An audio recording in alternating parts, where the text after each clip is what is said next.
Visada tikėjau, kad galiu aš kovoti Lietuvoje, profesionaliame bokse ir savo vadybininkus, amerikiečius skatinau tai padaryti, nes vis tiek aš matydavau tą rinką, kad Lietuvoje yra įdomu ir pas mus tikrai yra kovinga šalis ir žiūrovai, jiems visiems patinka tos kovos, bet niekas to neįgyvendino ir paskui susipažinau su UTMA organizacijos vadovu ir mes šnekėjom, kaip galima būtų padaryti, ar išeitų ar ne, ir nusprendėm, kad pabandyti, aišku, man vis tiek yra kliučių su Amerika, susitarti, kad leistų ir panašiai. Dabar toks etapas gavosi, kad aš pralaimėjau ir jie man leido. Tai tiesiog mano svajonė visą laiką buvo kovoti Lietuvoje.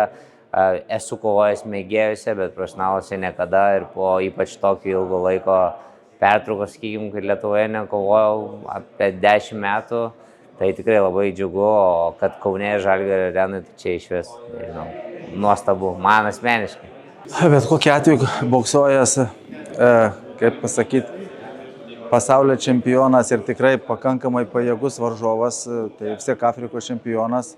Tai ta kova, aišku, kad bus tikrai įdomi, labai turbūt permaininga ir stipri. Tai mano vienareikšmiškai, vis tiek čia aukšto lygio boksininkai boksuojas, elitas.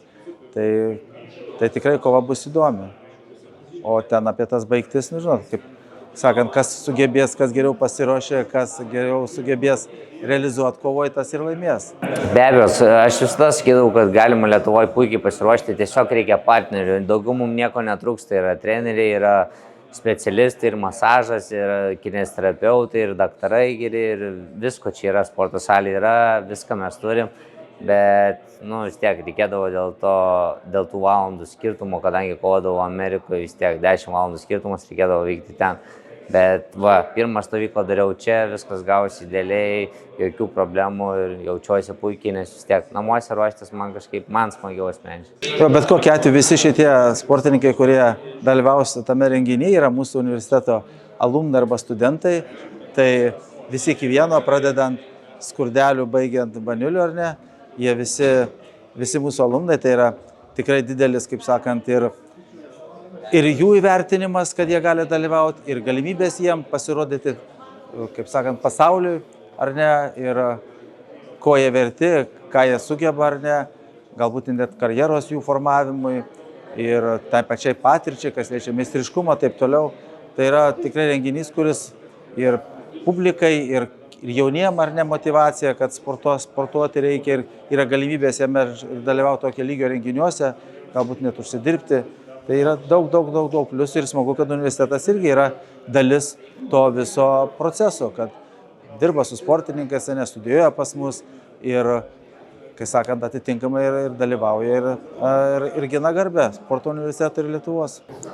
Tai tikrai daug iššūkių pareikalaujantis procesas, tikrai daug vadybinių iššūkių tai turi, bet turbūt mums labiausiai pasitarnauja tas, kad mes turim nemažai šviežios patirties, gal ne tokio dydžio ir ne su tokia žvaigždė kaip Eimantas, bet turim patirties, kaip tą daryti, turim tam tikros patirties, kaip tam tikrus vadybinius klausimus dėlioti, tai manau, kad tas labai pasitarnauja, o dalykai, kurie yra nauji, tai konsultuojamės, mokomės, dirbam, samdomės pastiprinimą, darom viską, kas įmanoma, kad tai pavyktų sklandžiai ir kad šeštadienį, sakykime, būtų vienareikšmiškai kovinio sporto istorija perrašyta Lietuvoje.